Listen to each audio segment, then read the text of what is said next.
Rain washes over the neon lights of Shinjuku, but on this rooftop, the air smells like ozone and cold steel. Imagine being born into royalty, only to be sold like a piece of meat by your own blood. That was the reality for Mina Sato.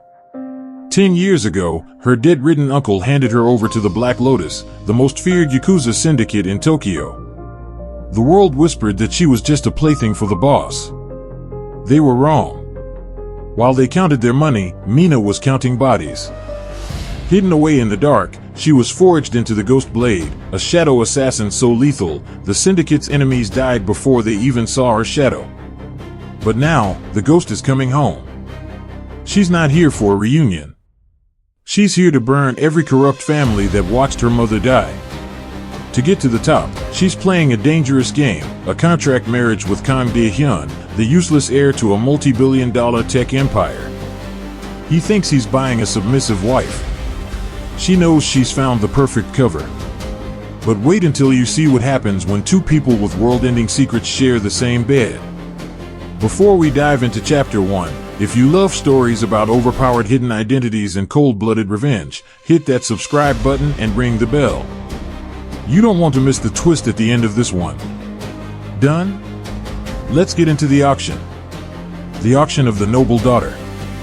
The Golden Lotus Gala was a stomach-churning display of wealth built on broken bones. The air was thick with the scent of expensive cigars, aged whiskey, and the desperate sweat of men who played God with other people's lives. Standing on a small, velvet-draped podium, Mina Sato felt the weight of 1,000 greedy eyes. She was draped in a simple, floor-length white silk dress, a stark contrast to the darkness of the room. To anyone watching, she looked like a broken porcelain doll, her head bowed so low her long dark hair acted as a veil for her face. Her uncle, Sato Kenji, stood beside her, dabbing his forehead with a silk handkerchief. He looked pathetic, a man who had gambled away a 500-year-old noble legacy in the smoky backrooms of Macau. "Gentlemen," he shouted, his voice cracking with a mixture of fear and greed. "The Sato bloodline is legendary. My brother may have left us in ruin, but his daughter, she is the ultimate prize. To settle the interest on my accounts with the Black Lotus, I offer her hand in marriage to whoever can pay the price of her freedom." Laughter rippled through the hall. These were men who had seen everything. To them, Mina was just a fallen princess, a disgraced noble who had spent the last 10 years in a cage. They didn't know the cage had been a training ground. They didn't know that under that white silk, her skin was a map of scars earned from the most brutal martial arts masters in Asia. They didn't see the way her fingers twitched, not from fear, but from the muscle memory of reaching for a concealed blade. Then, the heavy oak doors at the back of the hall creaked open. The room went silent as Kang Dae-hyun walked in. He didn't look like a hero, he looked like a blizzard in a tuxedo. He was the illegitimate disgrace of the Korean SH group, sent to Japan as a political exile because he was supposedly too soft for the corporate wars in Seoul. He walked straight to the podium, ignoring the whispers. He didn't even look at the merchandise. 10 billion yen, Dae-hyun said, his voice as flat as a dial tone. And the Sato debts are erased from the ledger of the Black Lotus. Today. Uncle Kenji's eyes nearly popped out of his head. It was a staggering amount, an overbid meant to shut everyone up. Dae-hyun stepped onto the podium and lifted Mina's chin with a gloved hand. He looked into her eyes, but he didn't see the ghost blade. He saw a victim. "You are Mina?" he asked. "My father wants a Japanese connection." "You are that connection. Don't expect a husband, girl. Expect a warden." Mina allowed a single tear to roll down her cheek. I understand, Master Kang," she whispered, her voice trembling with a practiced fragility that would have fooled a lie detector. "Please, just don't let my uncle hurt me anymore." As she was led out of the hall toward a waiting black sedan, she passed her uncle one last time. He leaned in, smelling of cheap gin, and hissed, "Goodbye, little brat. Try not to die too quickly in Korea. You've finally been useful for once." Mina didn't look up, but behind her handkerchief, her lips curled into a sharp, predatory smirk. Inside, she was laughing.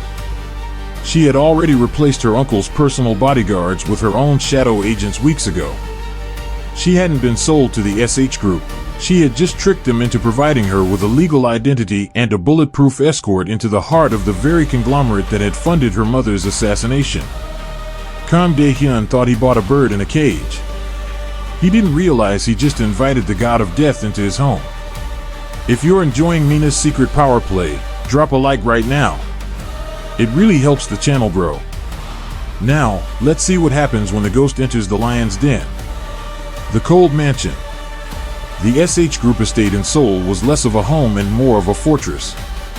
It sat atop a hill, a monolith of glass, steel, and surveillance cameras that watched every blade of grass.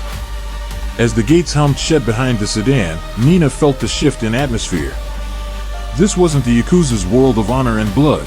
This was the corporate world, where the knives were invisible and the poison was served in crystal flutes. Dae-hyun led her through the sprawling foyer, his footsteps echoing on the cold marble. He didn't hold her hand. He didn't even look back to see if she was following. "This is your wing," he said, gesturing to a set of doors at the far end of the West Gallery. "The servants will bring you whatever you need. Stay out of the main house. My siblings, they aren't fond of competition. If they see you as a threat to their inheritance, I won't be able to protect you." Mina played the part of the overwhelmed orphan, clutching her small suitcase. "I'll stay quiet, Master Kang. I promise." But the moment he closed the door, the meek Mina vanished. She moved through the room with the silence of a shadow, checking for microphones and cameras. She found 4, 1 in the smoke detector, 1 in the clock, and 2 in the dressing room. With a smirk, she pulled a small device from her shoe that looped the camera footage, showing her resting in bed while she was actually standing in the center of the room, fully alert. Dinner was served at 8 p.m. A maid named Yuri brought a tray of traditional Korean delicacies. "The master insists you eat well," Yuri said, her smile not reaching her eyes. Mina's heightened senses immediately picked up the faint, bitter scent of aconite, a deadly neurotoxin, hidden beneath the aroma of the spicy soup. Mina thanked her politely. The moment Yuri left, Mina didn't dump the food. She took a small vial from her pocket, an experimental neutralizing agent she developed back in Tokyo. She ate the soup slowly, letting the neutralized toxin enter her system to build an immunity, just as she had done with 100 other poisons during her training. At midnight, the mansion breathed with the sound of luxury. But Mina heard something else, the click of a lock. The balcony door creaked open. A shadow slipped into her room, a garrote wire glinting in the moonlight. The assassin moved toward the bed, where the loop showed Mina sleeping peacefully. The assassin lunged, but his wire hit nothing but a stuffed pillow. Before he could react, Mina was behind him. She didn't use a blade, she used her bare hands, striking his pressure points with the speed of a cobra. He collapsed, paralyzed but conscious. Mina leaned over him, her eyes glowing with a terrifying intensity. "Who sent you?" she whispered. The assassin's eyes went wide. He tried to speak, but his vocal cords were locked. Was it the eldest brother, Kang Dae-hyun? Or the ambitious sister, Kang Seo-yeon? She smiled, and it was the scariest thing the man had ever seen. "It doesn't matter. You're going to be my first message to them." Suddenly, the lights in the hallway flickered. Mina sensed a presence, someone much more dangerous than this low-level thug. She dragged the assassin into the closet just as the bedroom door opened. It was Dae-hyun. He wasn't wearing his tuxedo anymore. He was in tactical black gear, a silenced pistol in his hand. He scanned the room, his eyes landing on the open balcony door. He didn't call for security. He didn't panic. He moved through the room with a professional's grace, checking the corners. He paused by the bed, looking at the pillow Mina had used as a decoy. A faint, knowing smirk crossed his face. "Clever girl," he muttered to himself before slipping back out into the hall. Mina watched from the shadows of the walk-in closet, her heart racing, not from fear, but from excitement. Her useless husband wasn't just a businessman. He was a predator. And in this house of glass, the real game was finally beginning. Shadow Garden in Seoul. The next morning, Mina requested to go shopping to buy clothes fitting for a CEO's wife. Dae-hyun granted it, likely wanting her out of the house while he cleaned up the mess from the night before. But Mina didn't go to the luxury boutiques of Gangnam. She took a series of subways and taxis, doubling back to shake any tails, until she arrived at a small, unassuming flower shop in an alleyway near the Han River. The sign read The Violet Lily. Inside, a woman with silver hair and a sharp gaze was trimming roses. She looked up and immediately knelt. "Mistress, we have been waiting." Mina walked into the back room, which transformed into a high-tech command center. 6 figures stood at attention, all dressed in obsidian-colored tactical suits. These were the Shadow Garden, the elite unit Mina had built from the broken pieces of the Black Lotus. They weren't just soldiers, they were her family. "Status report," Mina commanded, her voice dropping the meek act entirely. Alpha stepped forward. "We have successfully infiltrated the SH Group's internal server. The chairman is using a shell company called Novatech to launder money for the Noble Council in Japan. Your mother's death wasn't an accident, mistress. It was an execution ordered because she discovered their digital ledger." Mina's eyes hardened. "I want that ledger.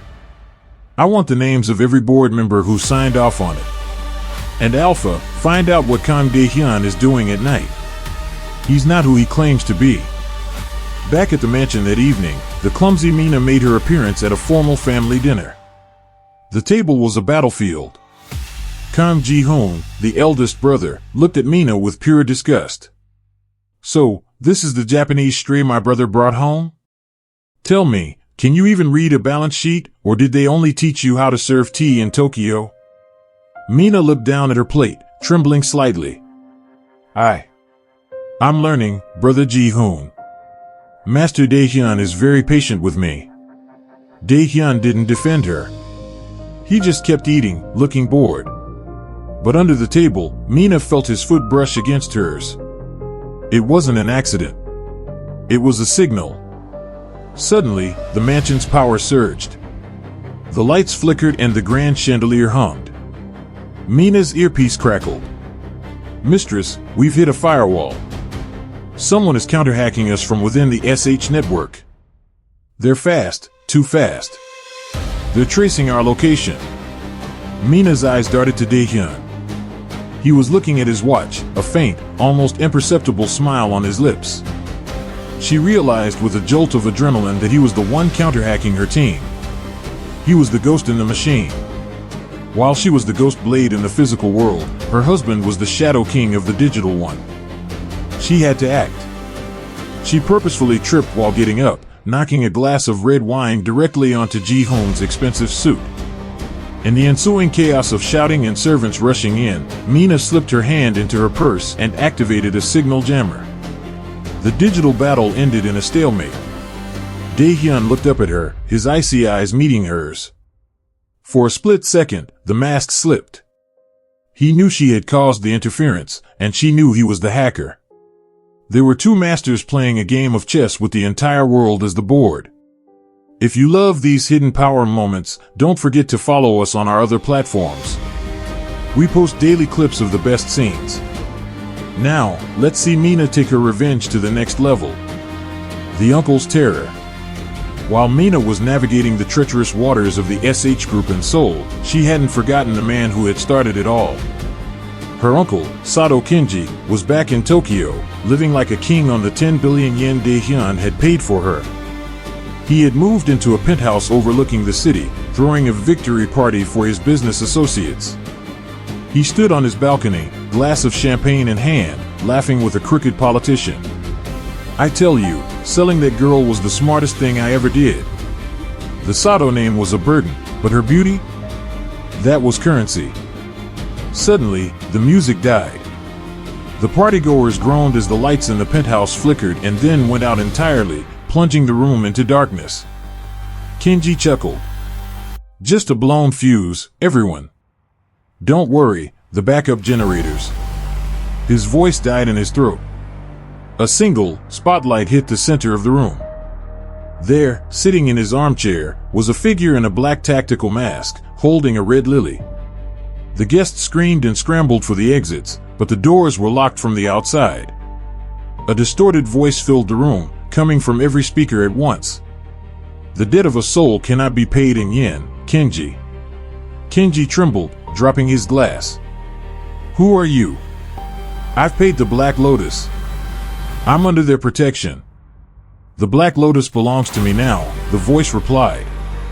On the massive 80-inch TV on the wall, a video began to play. It was Mina, but she wasn't the girl in the white dress. She was in her full Ghost Blade gear, her eyes cold as a winter night. She was speaking directly to the camera. Hello, Uncle. Did you enjoy your 30 pieces of silver? I hope so, because every second of your luxury was funded by my mother's blood. You didn't just sell me, you sold the only person who would have ever forgiven you. In real time, Kenji's phone began to buzz frantically. He looked at the screen. One by one, his bank accounts were being drained. 10 billion, 5 billion, 0. His offshore accounts, his real estate holdings, his stocks, everything was vanishing into the Shadow Garden servers. Wait! Mina! Please! Kenji screamed at the TV. I'm your family. I did it for us. You aren't family, Mina's voice echoed. You're a ghost. And ghosts don't need money. Suddenly, the red lily in the chair exploded into a cloud of non-lethal but terrifying smoke. When it cleared, the ghost in the chair was gone. Kenji was left shivering in the dark, penniless and surrounded by the people he had bragged to, who now looked at him like he was a dead man walking. He realized the lamb he sold wasn't just a wolf, she was the alpha. 2 heavens, 1 roof. Back in Seoul, the Cold War between Mina and Dae-hyun finally went hot. It was 3 a.m., and Mina was searching Dae-hyun's private library, looking for the physical key to the SH Group's encrypted Novatech files. She moved with practiced ease, her fingers dancing over the spines of books until she found a hollowed-out edition of The Art of War. Inside was a high-tech hardware token. But as her fingers touched it, a silent alarm, one she hadn't detected, triggered a lockdown. Heavy steel shutters slammed over the doors and windows. You're a very curious, disgraced noble, Mina, a voice said from the darkness. Mina didn't freeze.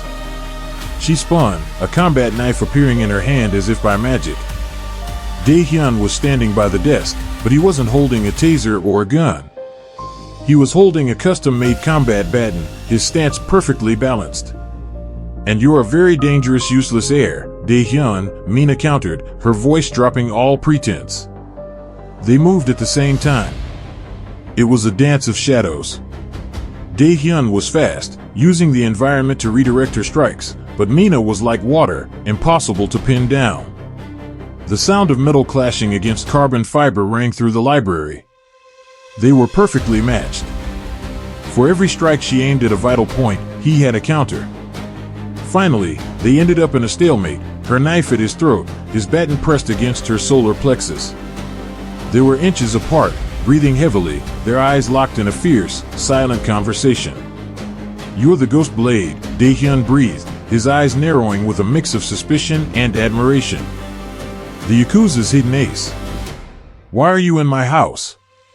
And you're the Shadow King, Mina shot back. The hacker who's been draining the SH Group's black funds for 3 years. Why did you buy me? Dae-hyun lowered his weapon slightly.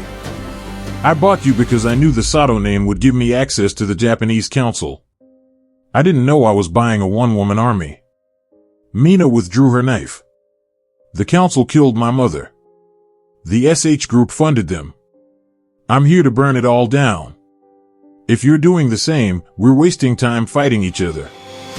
Dae-hyun looked at her for a long moment, then nodded. My father killed my mother, too. He called it collateral damage for a merger.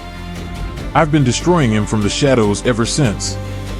They stood in the dark library, no longer enemies, but 2 monsters who had finally found someone who understood their language. They made a pact, her blades, his brains. 2 national underworlds were about to collide, and they were the ones holding the match. The SH Group coup. The news hit the headlines the next morning. SH Group's eldest heir, Kang Dae-hyun, declares emergency board meeting. It was a trap. Dae-hyun had realized that his useless brother and the Japanese girl were becoming a liability. He didn't want to play corporate games anymore, he wanted them gone. He hired a professional black ops squad, former mercenaries who specialized in cleaning high-profile messes. At 11 p.m., the mansion's security was remotely disabled by Dae-hyun's team. 12 armed men in night vision goggles slipped through the gardens. Inside the mansion's control room, Dae-hyun sat in front of a wall of monitors. He looked calm, almost bored. Mina stood behind him, checking the edge of her katana. "They've breached the perimeter," Dae-hyun said, his fingers flying across the keyboard. "I've locked the internal corridors. I'm turning the mansion into a kill box." "Ready?" Mina smiled.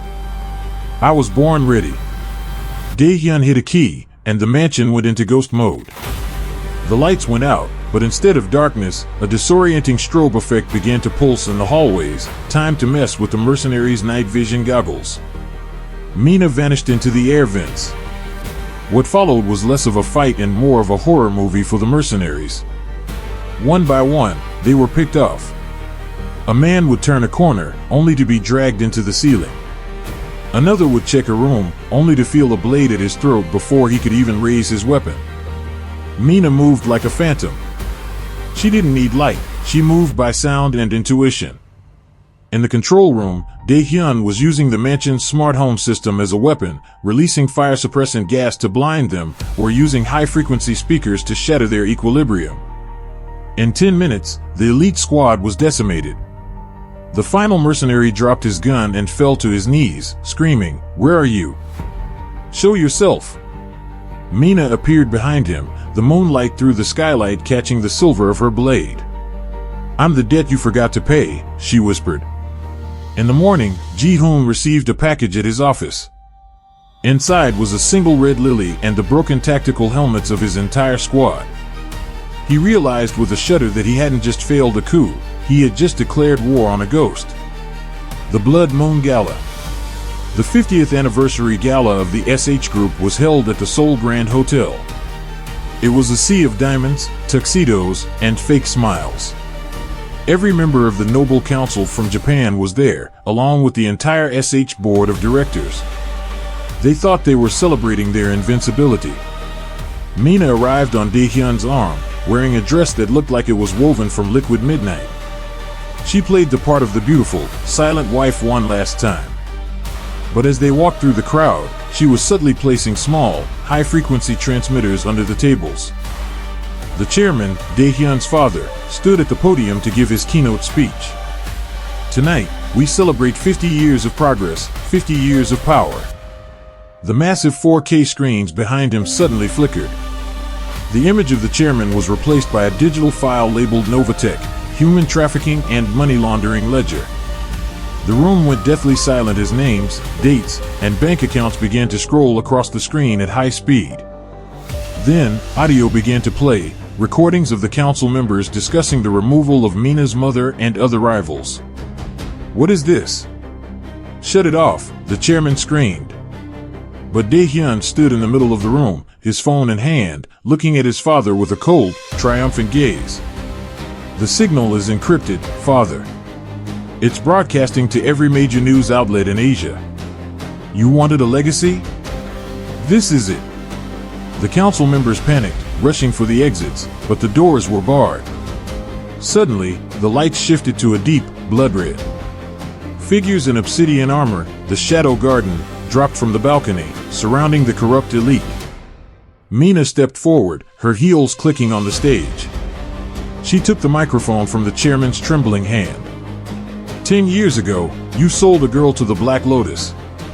Tonight, the Black Lotus is here to collect the interest. And the interest is everything you own. The ghost versus the council. The gala had turned into a hunting ground.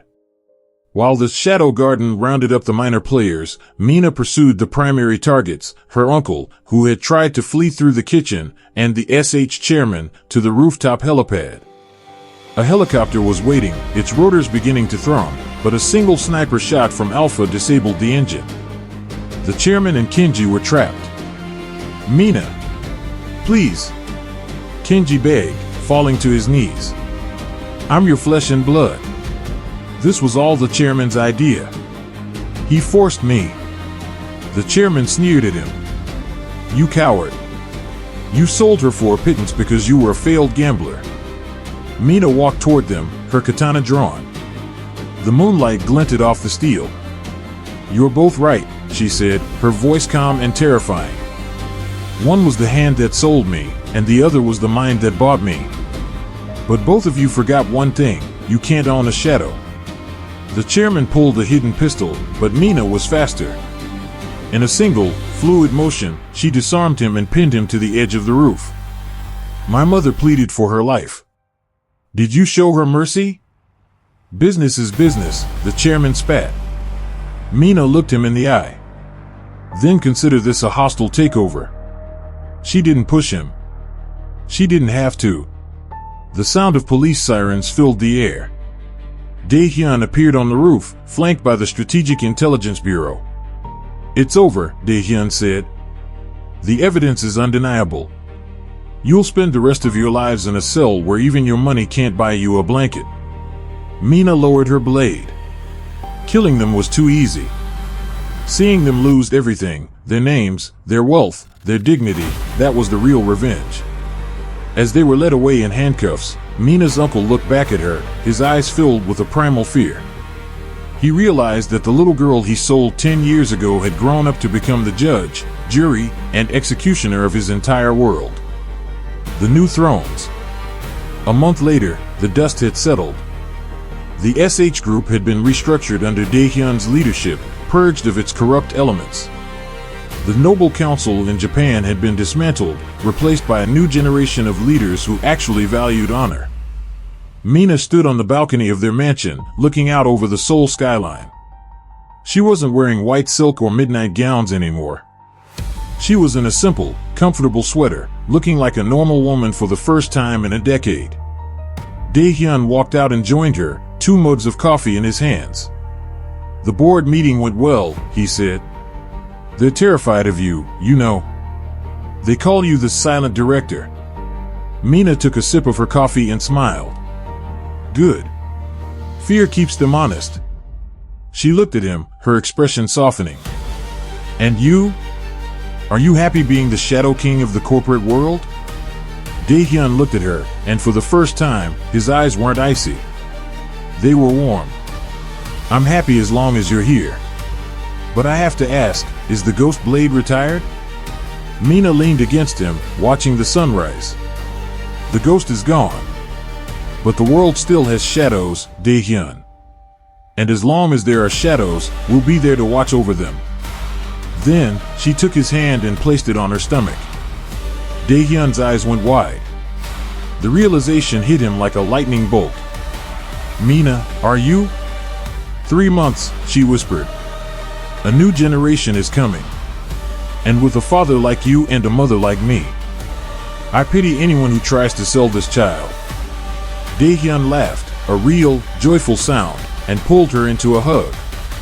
The sold girl and the useless heir had found more than just revenge. They had found a future. What a ride. If you want to see a sequel where their child grows up to lead the Shadow Garden, comment part 2 down below. Don't forget to follow us on all our socials for more daily stories just like this one. Thanks for watching, and stay legendary.